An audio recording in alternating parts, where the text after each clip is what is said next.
Welcome. And if you joined us yesterday, welcome back. I'm Alexis. And I'm Zaira. And I'm Yusuf. We're your hosts for this festival.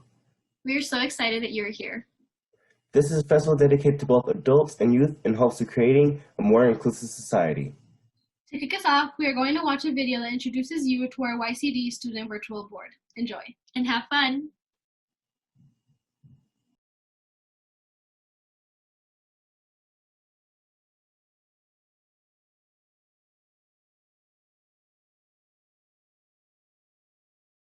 Hi, my name is Maura Kuzma. Hi everyone, my name is Angelina Moraine. Hi, my name is Anik. My name is Jocelyn. My name is Mackenzie Wagner, and I use the pronouns she, her. Well, my name is Zachariah Gibbons. My name is Jaden Adeyemi. And I'm a sophomore at East Mountain High School in Sandy Park, New Mexico. And I'm a senior in Colorado. I'm a junior in Albuquerque Academy in Albuquerque, New Mexico.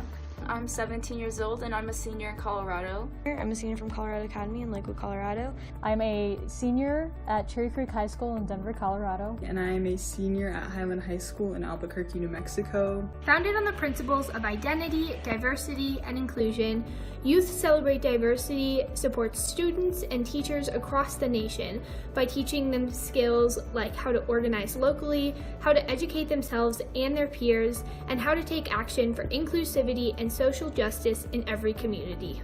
But when the pandemic hit, YCD could no longer accomplish this through its traditional means. Student-led diversity conferences in states such as Colorado and New Mexico. So, the Student Virtual Board was founded. Charged with guiding YCD's programming to be offered on virtual platforms, the Student Board became an online version of the experience so many had come to love at the conferences, and the birthplace of this weekend's festival. The reason why I joined Youth Celebrate Diversity Student Board is because social justice is a passion of mine, and since I'm multiracial, diversity holds a great importance in my life. Because I wanted to educate myself on how to get my voice heard. I wanted to become more involved and help raise awareness of diversity and inclusivity issues that are around us. I joined this work with YCD so I could further educate myself and others on DEI opportunities and efforts in the local area. I think it's incredibly important to inform people about what's going on around them and spread the word about different ways that we can promote diversity. I believe that youth deserve spaces to lead and create. I've become really passionate about diversity and inclusivity work. Youth Celebrate Diversity has also given me a safe space where people can listen to my experiences and I can listen to theirs as well. And I thought the board was a great way for all of us to connect virtually so we can make change within our own communities. Coming out of this event, I hope that you'll be able to take action and practice allyship for BIPOC youth, as well as our members of the LGBTQ+ community. Because I honestly do not believe that we can live in a world without diversity. Everyone should have a chance to speak out. Have a great day attending our virtual conference and stay safe.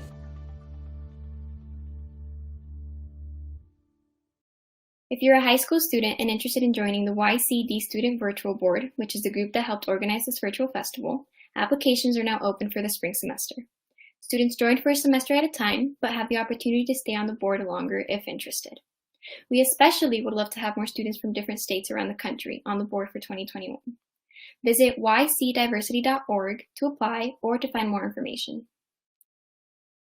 This virtual festival has been organized by Youth Celebrate Diversity, and the festival is proudly sponsored by Colorado State University, Homelight, the ACLU Colorado, Rathid Mohammed Bai LLC, Janice Henderson Investors, RBC Wealth Management, and Boeing. We also would like to thank the following individuals for their support in making this festival possible.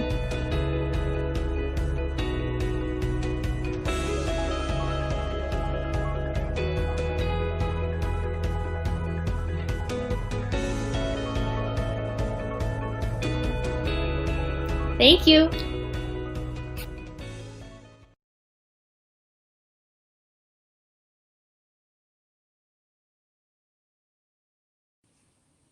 Our topic of the day will be on Black Lives Matter.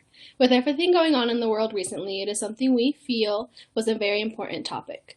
With this, we hope you learn and grow. Have a good day.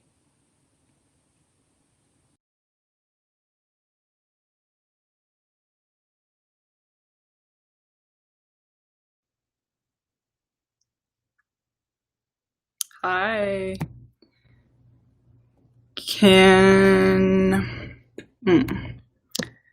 Looks like we are waiting for a few people to enter the live stream.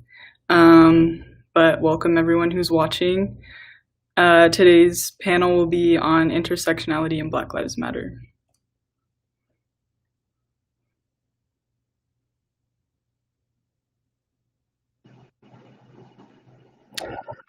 Hi everyone. Hello.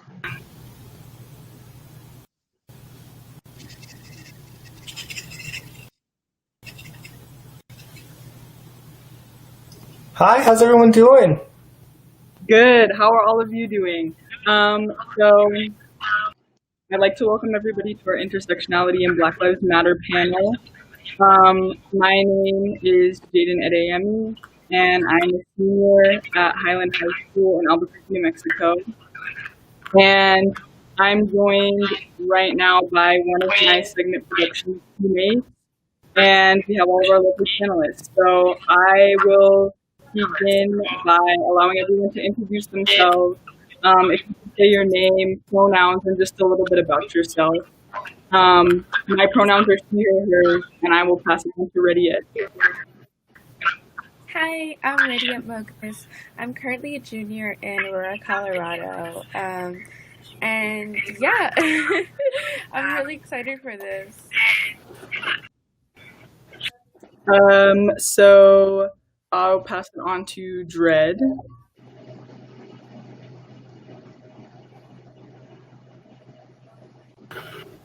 I'm Dread. I'm a woman from out here in Albuquerque. I am actually the founder of the Allied Peoples Coalition. It's a new baby that's starting up to our community, our activism community, together. Because I believe that we can accomplish true solidarity, but there's a lot of within the community that still needs to be done. Thank you, Dread. And do you mind saying your pronouns? Oh, I apologize. I use she, her pronouns as well as they, them. Yes, no worries. Thank you. Next, do we have Kemba?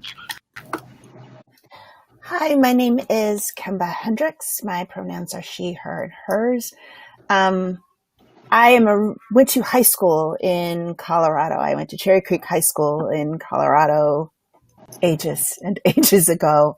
But I currently work in Washington, D.C. I'm the Director of Diversity for the U.S. House of Representatives. Thank you, Kemba. Tandiwe. Hello, I'm Tandiwe. I am currently a senior in high school in Albuquerque, New Mexico, and my pronouns are she, her, as well as they, them. Thank you. And I'm not sure we have Rachel Esters on here yet, but we will see if she jumps on. So yeah, I mean, let's just jump into it. The first question that we want to ask you guys today is, what does being Black mean to you?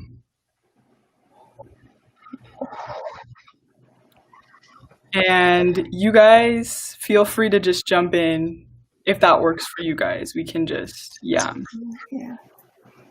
I'll go first because I would think mine is going to just be slightly different. I think being Black is something that I don't think I ever had the luxury of not having an awareness of. I remember very early having through experience, through being told, through coming from a family where that was something that was very important.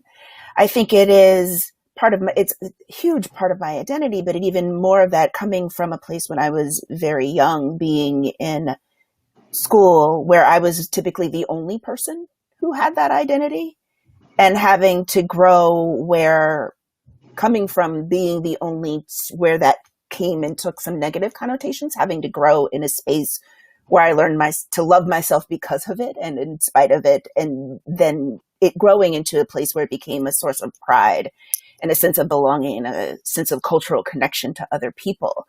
I think where I'm at in space now is what I would love to be is an experience where that everyone had, where it didn't mean some other things. Like, it didn't mean that I felt like I had to be unimpeachable in how competent I am because it might be questioned. I would prefer it didn't mean some of those complicated spaces that are in me, especially as I'm looking at where I came from, some of the faces of the other panelists, and wish that you could just show up and that be enough. And people want to know you and not have to begin in that identity where they're either moving and reinforcing stereotypes they've already come to assume, or trying to break those down because they're drawing conclusions based on just having to present you. I'm hopeful for a world where you could live in where it meant that. Yeah, thank you, Kemba.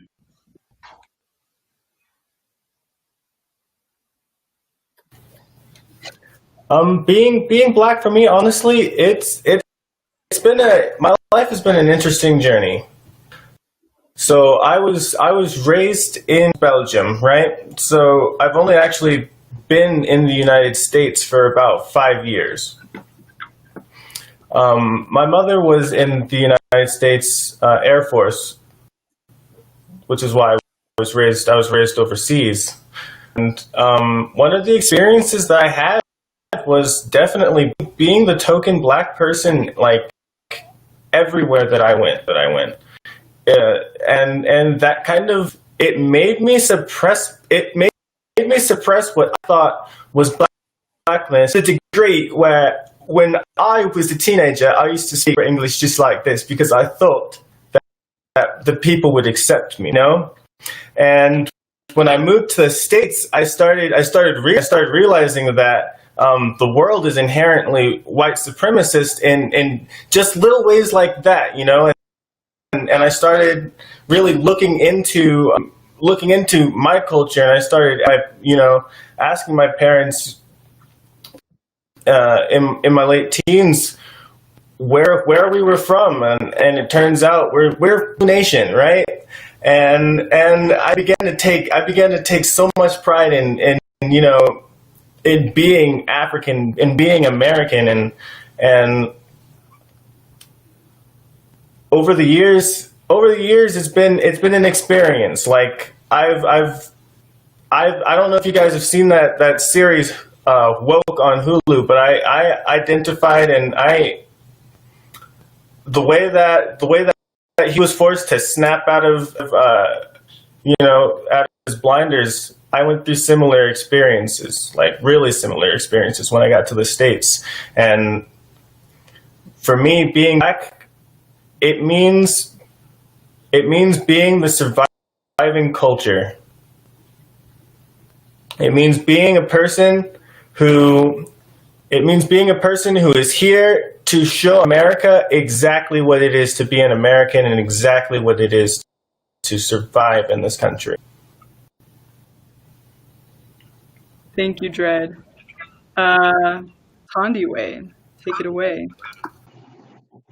All right. So being Black, my experience has been just a long journey of self-acceptance, really, because as soon as I left my home, as soon as I was like in preschool, it was a slap in the face, just how different I was from the rest of my peers. And I had a long period of time where I didn't really want to be Black, because being white means that people are going to be nice to me, right? So that was a little bit difficult, and it manifested in a lot of ways up until I was late in middle school, really. I had internalized a lot of anti-Blackness, and it also didn't help that living in Albuquerque, New Mexico, there's a very small percentage of Black people to identify with. So I really had to figure out everything on my own, really. And also being South African in America, I also have a disconnect with my own culture, kind of, because I didn't grow up speaking the language. I didn't grow up immersed in South African culture. And so it's been like a strange area. But I really love being Black. I wouldn't trade it for the world. And I'm just glad I've come to realize that there's nothing wrong with it. Yeah. And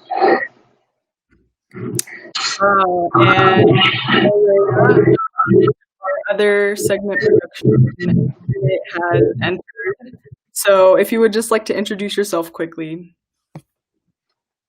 Hi, my name is Ria. I'm a senior in high school. I live in Colorado. And I'm just excited to be here. Thank you guys all for coming and speaking with us. Thank you. So I think we will move on to the next question. Okay. Our next question is: have you experienced sexism, homophobia / transphobia in the Black community?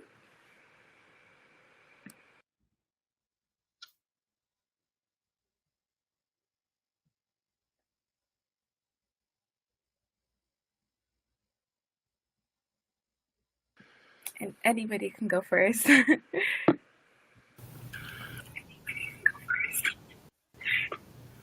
I guess let's jump in and go ahead and say absolutely.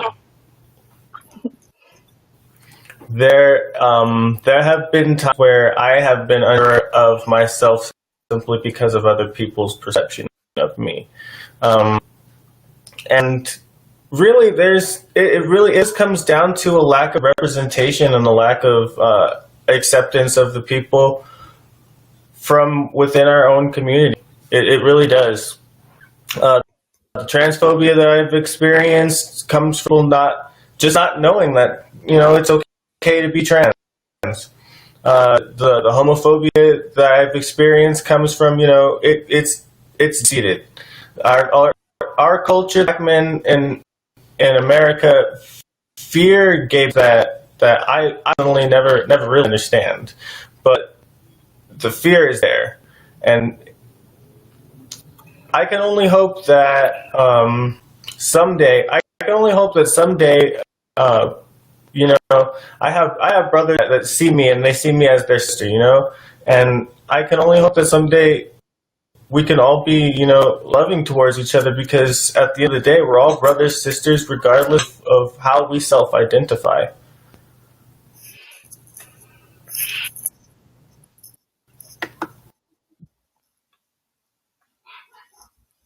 I will say that I have experience, and I will say that there is a space from when I was a senior. I mean, it's been almost 30 years since I was a senior in high school. And I can speak to the experience of what would have happened when I was where many of you were sitting until now. This wouldn't have been a conversation that took place, because what would have been centered would have been the comfort and the need or the expression of people who did not share that identity. And I think that sitting where I am now, having lived through that experience, I think it is so important that we look to the growth that people have made, that it is even available to have as a topic, and that there are people who are willing to re-educate themselves and to be learned, and then are open to being, I don't want to say called to the carpet, because I don't think that that's always the best way to get people, but there are people who are willing and care enough about other human beings to be able to make space to learn about their experience in a way that I know it wasn't available when I was coming of age. And I think having been forced either through sharing those experiences and the hurt and the pain through people that I care deeply about, that it forced me to learn and to grow as a person. And to keep that humanness centered at how we go about learning about other people's experiences. I think this is an amazing opportunity for people to really think about it, because there's so much in our culture that's just in the ether, just even in the vocabulary we use and we're comfortable using. that marginalizes people and makes it just unsafe for them to be. And I sit kind of in awe that as 18-year-olds, as young adults, that you are capable of creating a forum for that conversation to even take place. Because I look at adults who are brilliant every day struggle through that process. And I think it always has to come down to the human being the center of all of that and creating a space where people can safely exist, and understanding that it really does come down to we're all responsible for that. Whether we like it, whether we agree to it, none of that really matters. It's, can people just be in a space and exist as they are, and that be a safe thing, and it not be controversial or not be something that had to be discussed or debated. That people could just live in the world as they are, and we work from accepting them as they define themselves. So I sit in awe of you guys who are 30 years ahead of where I was at your age. Thank you.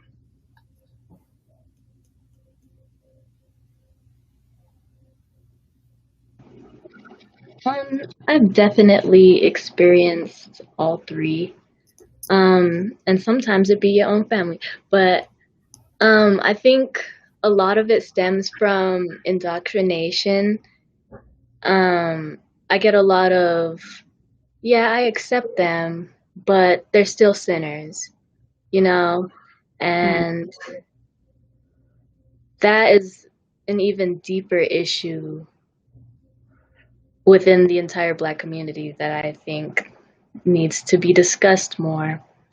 And with the sexism, I get a lot of judgment on my behavior in relation to who I will marry in the future. And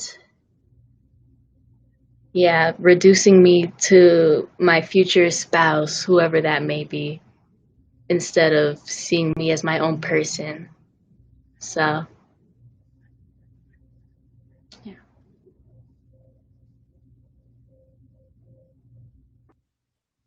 What privileges do you think are experienced by Black people?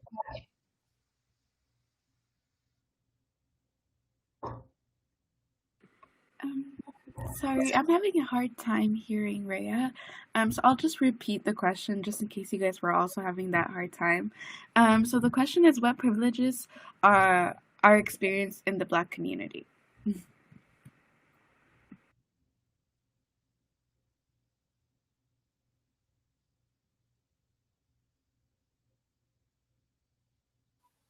I hate to always be the one that goes first. I think it's interesting to be in a moment where, and a Black experience where like the world is both on fire at the same time, that you're living your own kind of professional life, work life, school life, family life.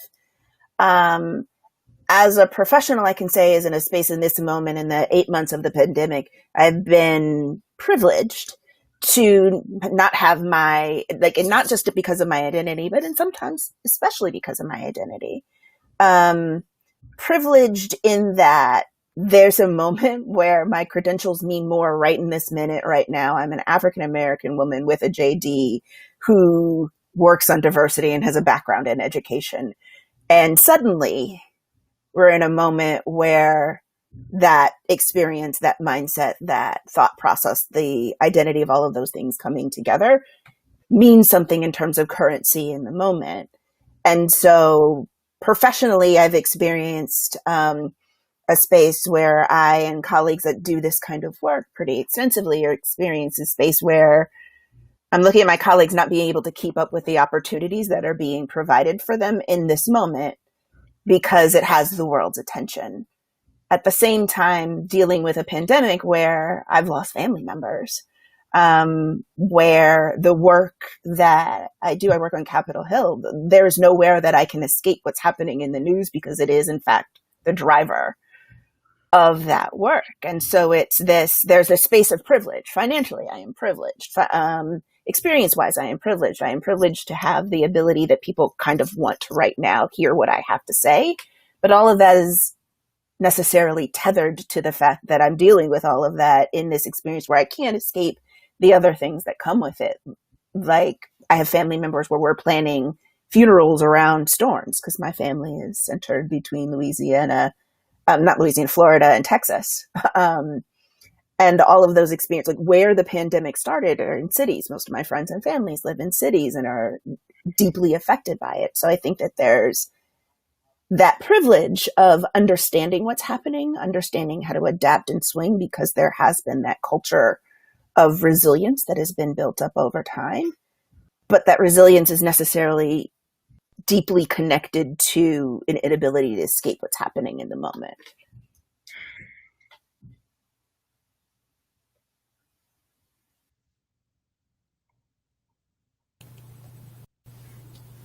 Absolutely. I think one of the privileges experienced as being a Black person is definitely a double-edged sword, and that is, I guess you could say, clout. You walk in, you're a Black person, people automatically, they have preconceived notions about you that you're either responsible for proving, disproving. Right, you really don't have the expectation of a self-identity Black person, right? So that gives you an infinite amount of possibility, according to the basis of the expectations of other people are. But that also gives you limitations, right? For example, I was able to be popular on TikTok. I have some 45,000 followers on TikTok because I'm a Black trans woman. But the TikTok algorithm is known to, how can I say, cut down. It's known for censoring and shadow banning, Black trans content and trans content. Though it's what everybody is looking for on TikTok. It's what TikTok is there for. Basically, it's the LGBT community. But for some reason, at the same time, we're being, put down. And that's just one of the things that come with being Black. You see, you can be a famous rapper, but at the same time, people will look at you as a thug. And that's just one of the privileges I've experienced. But everything with being Black, from my experience, everything that white people can give you, it also takes something away.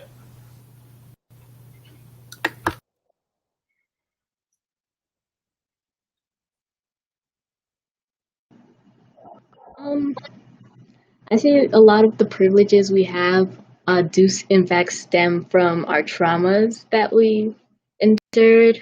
For instance, our resilience that we wouldn't have if we didn't have to go through so much anti-Blackness, right? And then another thing, our empathy, our ability to empathize with other people who are pushed to the margins, because that's just been part of who we are for so many centuries. So, yeah. It's really contradictory.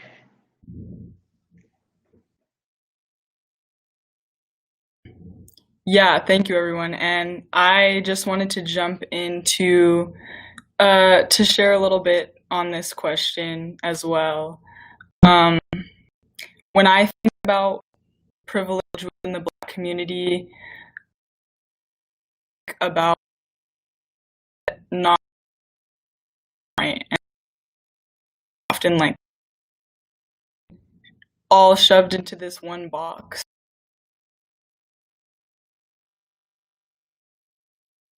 All have different experiences and we have different levels. And I just, like, as a woman, kind of like as Tandiwe was talking about,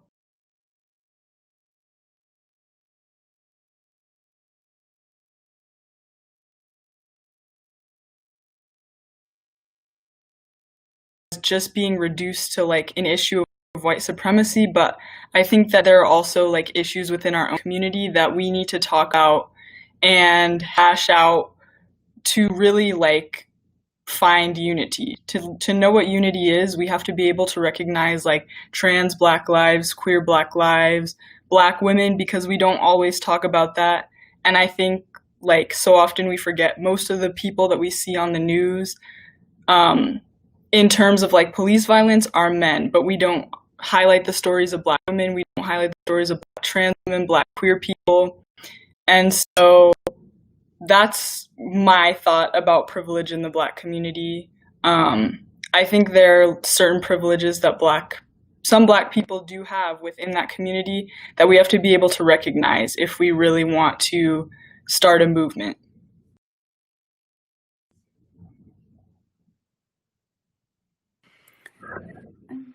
Yeah, so for me, privileges that I experienced in the Black community, me being a light-skinned Christian immigrant from Africa, I've definitely experienced way more than I think I realized. For me, I know where I'm from. Like, I know exactly, like, which tribes I'm from, like, which tribe my mom is from, my grandma, my great-grandma, and I feel like that identity alone is such a privilege that the Black community in America mostly doesn't have. So I think that's a huge privilege, and also me being a straight light skin, the Black community, yeah, although, like, I feel like we have a lot to go. Like, when it comes to LGBTQ plus rights, we've definitely not gone as far as we should, and there's definitely a lot of homophobia and just hatred that has not been addressed yet, and it's been allowed to be covered by things such as like religion or like, oh no, we're oppressed enough, like we don't need to acknowledge that type of thing. And I feel like for me, like I've been lucky to like be covered away from that for so long, to like not even acknowledge it, till like I started being like, wait a minute, this isn't right. And I started noticing how people that aren't like me are treated. So just the privilege that like I didn't even have to like be awakened. Like I had that my awakening on my own.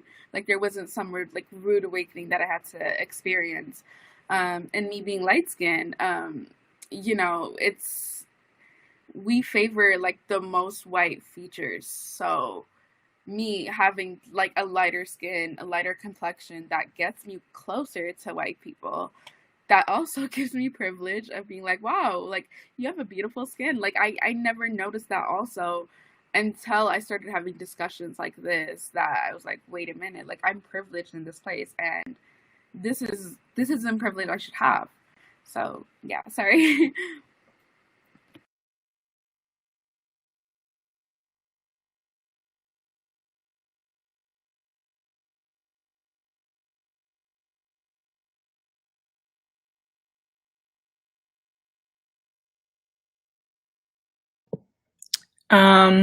So our next question that we have today is, how can straight and cisgendered Black people be allies to the queer and trans Black community?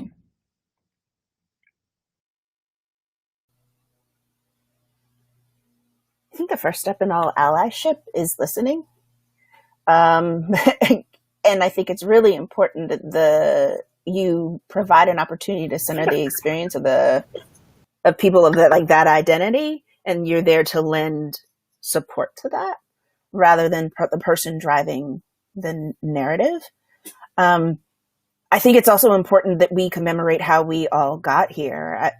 The civil rights movements, a lot of there is pride because there was a Black trans woman who led that movement, that most people don't even know that is how we got here. So I think it's a combination of listening and learning and exploring other identities and other opportunities, and to learning how we all came to be and being here, and making that learning a continued process. There is never going to be an opportunity in my life. I'm 25 years past where you guys are, and there is never a day where I don't learn something about someone else based on their own individual experiences. So the best way to be an ally is to listen and to be there and lend a support when it is needed, but also to remember that there's a space that sometimes yours doesn't also have to be the first or the loudest voice. Sometimes it's actually, and equally, if not more important, to center other people's experiences first when that need, when whoever is the greatest person in need at that time.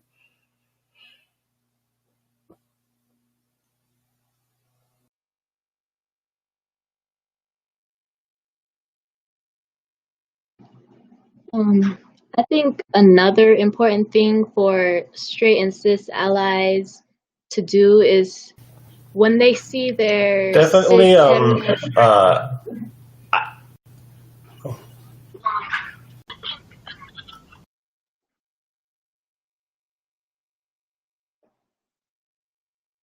okay, in spaces. Oh, wait, who's going? Yeah, go ahead, Tandiwe, and then we'll have Dread. Okay, for cis and hetero people that know that they're going to be in a lot of only cis and only hetero places, I think that they should challenge anti-LGBTQ rhetoric wherever they are. Because if you're going to be an ally, you have to be an ally 24/7. It's not a hobby. You can't treat it like it's a badge of, like a seal of approval. I don't know. A stamp to collect on your decent person sash.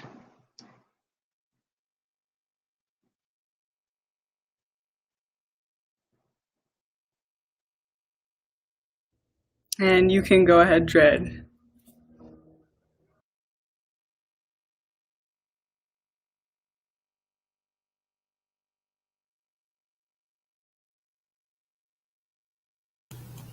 Definitely, one thing that, thank you. Definitely one thing everybody can focus on is inclusion. Inclusion, that's that easily, if you bring it up, of any questions. For example, I've seen a lot of leadership, a lot of leadership groups, a lot of active groups that have no representation and no inclusion for LGBT or trans communities at all, and that in and of itself presents, it creates a vacuum of representation, and that vacuum of representation perpetuates the issue of the ignorance.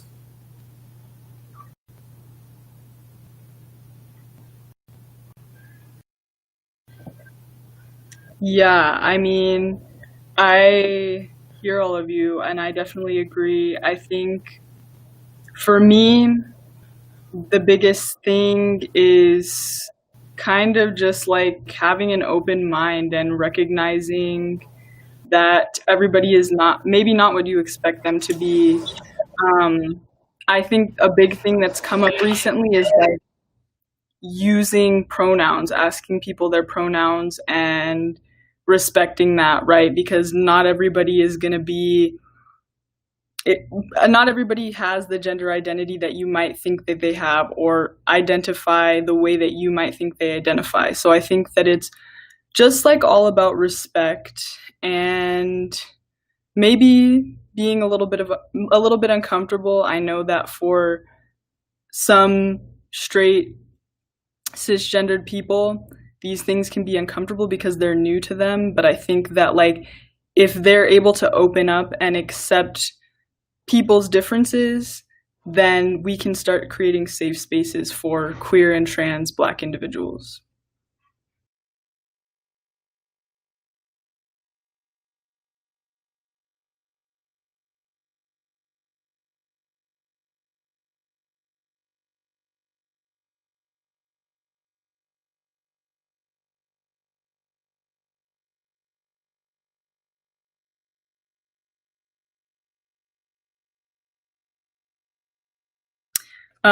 So our next question for the panel, oh, my bad. Do you want to go ahead?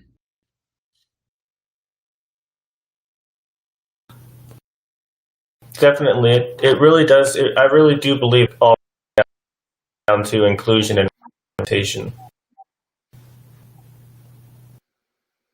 And I don't mean like, I don't just mean like in the media. I mean like genuine inclusion, you know, like inviting a trans person, you know, like you guys have done.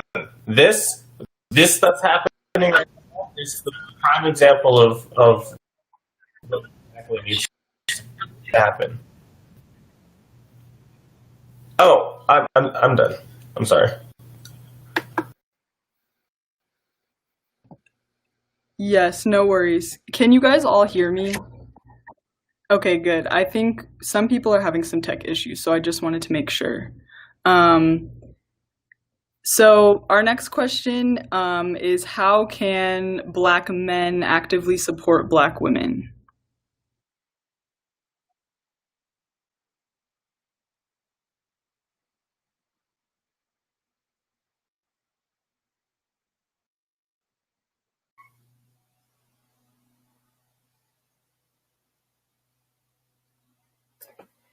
I think a key to supporting anyone, as I said before, is it's listening, but I think it's also recognizing that we are all only as strong as the person who is most vulnerable. So if that means that the people who are always showing up, always putting their life, always putting their life, always putting their voices, always putting their bodies on the lines because they don't have the choice not to, I think it becomes very important that when those people then show up, and I'll use a couple of examples, like media examples. There's a woman or a person of color who has had an experience, and there's always people. I've used an example, the Terry Crews Gabrielle Union, where she was speaking to in the workplace that she was having their challenges, and another person immediately chimed into, "Oh well, I haven't had that experience. It's all been okay for me." And if it could happen to someone, it doesn't necessarily mean that they're going to do that to everyone. We all have different equities where we need to be protected, but somebody else saying that they've experienced this negative experience and it cost them their job, or they felt that they had no other choice but to leave it, the opportunity to jump in and support the person who made it difficult for them maybe shouldn't be your first instinct. So I think it is a matter of showing up for people who showed up for you. And sometimes it doesn't necessarily mean keeping your mouth shut and letting them speak their entire spot before. Remembering who helped you move into those spaces and was there to support you and returning that when you have that opportunity. Sometimes it may be highlighting you're at a table, and this is kind of an old adage. A woman speaks up. I think if you watch the presidential debates where the Senator Harris was speaking and Vice President Pence kept interrupting her, the courage that it took for her to stop and say, "Excuse me, I'm speaking," and then continue her thought, I think is very, very important. And as an ally, I think it's important to be the person that's there to if that were a group conversation, to have directly asked, "What is it that you were saying? I think I missed your thought. Someone overspoke you." It can be as simple as that, as making sure that when that person is being overspoken or being minimized in some way, that you're there to lift them up and there to support in the same way that they were there for you.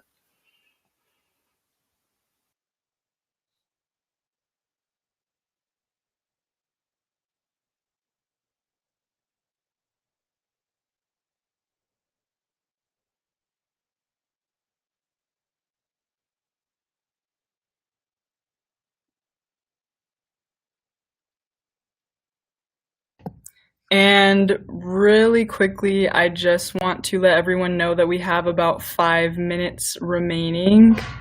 So yes, just throwing that out there.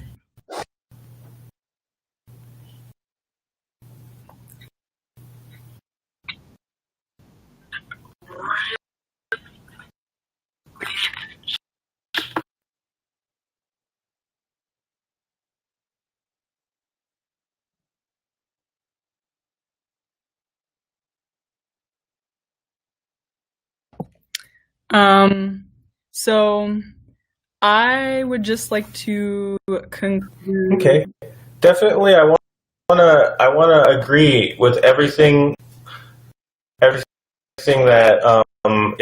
I hope is Kimba has said, and say it really does come down to truly listening and having the backs of Black women and Black trans women, because we can try for ourselves, but people continue to try to speak over.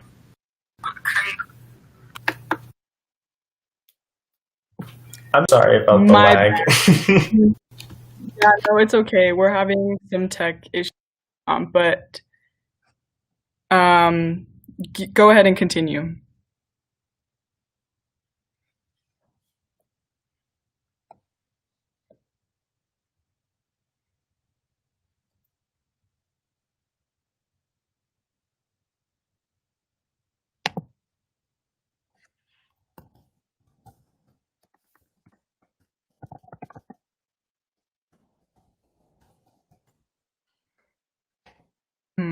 Okay. Okay, I'm really sorry, guys. It looks like we're having some tech issues. I think I would like to conclude, since we just have a few minutes left. The last question that I have for our lovely panelists today is, what do we need to do to change the narrative in the Black community so that it includes all Black lives?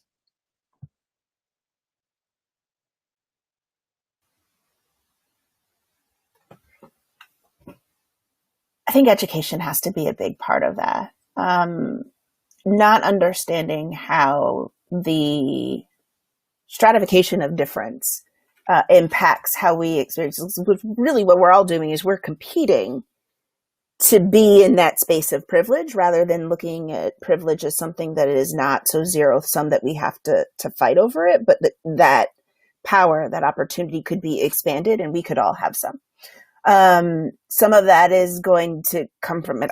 The easiest place for me, maybe because my background is in teaching, is to think about in education, and to look at each of you who are actively doing this work already very early in your experiences, and taking the opportunity to learn about others, taking and building that muscle of having challenging conversations where you dig a little deeper and push yourself to realize that you may not have all of the answers, and it necessarily requires you to listen and learn from others. And pushing people like me, pushing adults that on the spaces that we need to grow. I admire the work that you're doing so much. It gives me joy, but it also gives me hope that I have a child now. I'm hopeful that she won't have to experience the same things that I did growing up. And looking at you who are already doing that work at such a young age makes me hopeful that it will be better for her. And also recognizing and giving ourselves credit for why we're not where we would like to be, not where I thought we would be at this point in my life. That each day, the continued work that where we're reaching better, that better is really good. And to try and recognize that it's a continuum, and that we're always going to have to do some of that work and always have to push, so that we don't get complacent and lose the gains that we've made, because I've seen that as well. So of that, I would say education, a commitment to continued work, and a care and support for other people in that centering. Again, and I said this before, if Black trans women aren't safe, then none of us are. Because if there's somebody that we all feel comfortable sacrificing, then we could easily be that same person. So an understanding that it is a collective need, that we are all strengthened by each other being accepted and supported.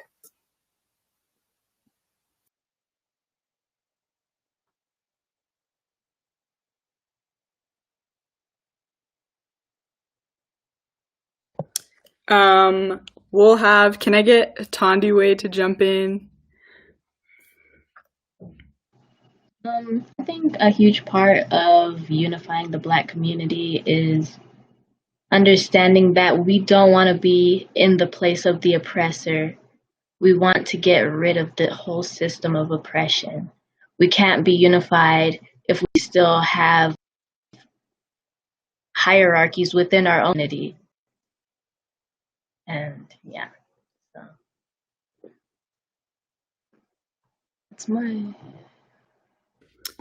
Okay, so that will conclude our panel for today. I want to thank everyone for being here. We appreciate all of your voices, so thank you.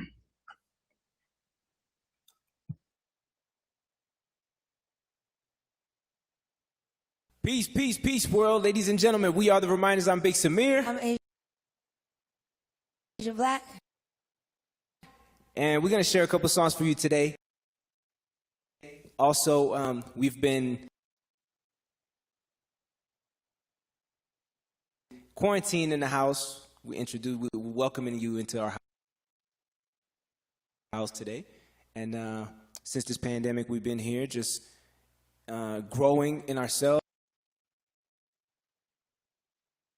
growing in our artistry, and we've learned a lot of great lessons. We're excited to share music for you today, and we're excited to go back out in the world and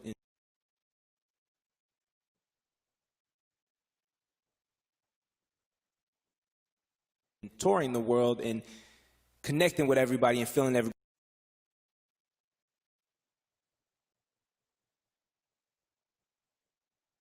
everybody's energy. So first joint we're going to do is Foundation.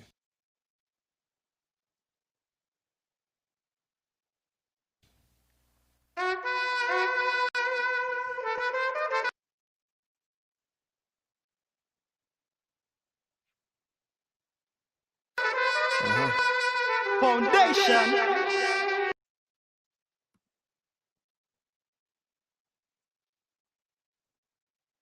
You see it?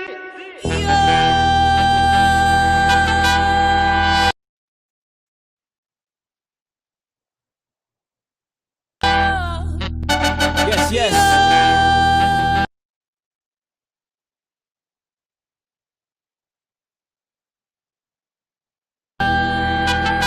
You now rocking with the best. Blessed be the feet walking on sacred ground. Blessed be the sunshine. Blessed be the ground. Foundation.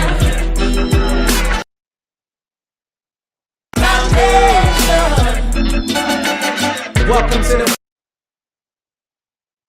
Valley of Kings, where we willing and able to rise like burning fire, active volcanoes. Salute the rebels, poets, and people working for something greater. Self-determined and focused, empowered when all together. Take our time with every step to remember the way. Never distracted, stay collected. With each breath, we speak life into existence. You know where to find us. Majestic promised land. No, it's not a dream. We manifest visions in ceremony. Last of a dying breed, lead and inspired by any means. We champions, upset a healthy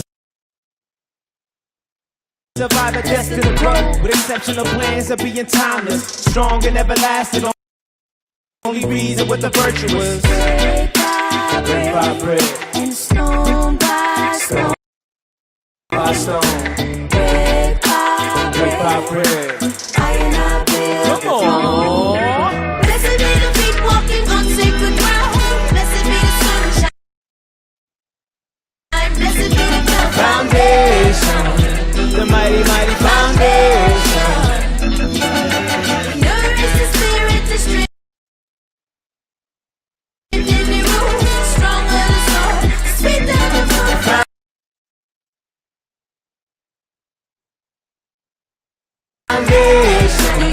The mighty, mighty foundation.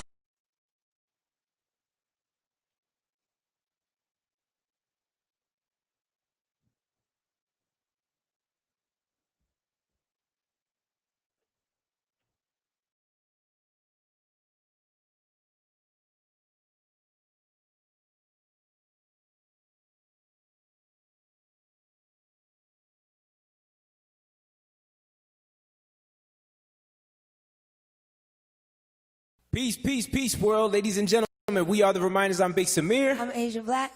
And we're going to share a couple songs for you today. Also, we've been quarantined in the house. We're welcoming you into our house today. And since this pandemic, we've been here just growing in ourselves, growing in our artistry. And we've learned a lot of great lessons. We're excited to share music for you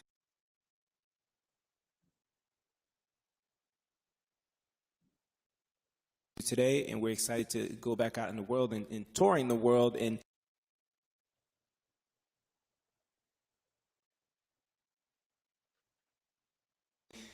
connecting with everybody and feeling everybody's energy.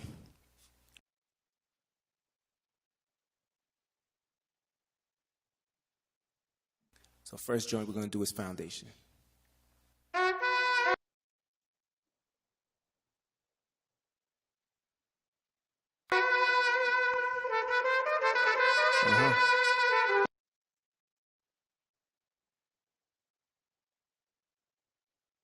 Foundation.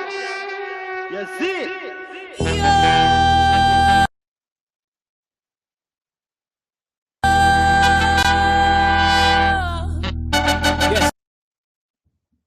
Yes. You now rocking with the best. Blessed be the feet walking on sacred ground. Blessed be the sunshine. Blessed be the ground.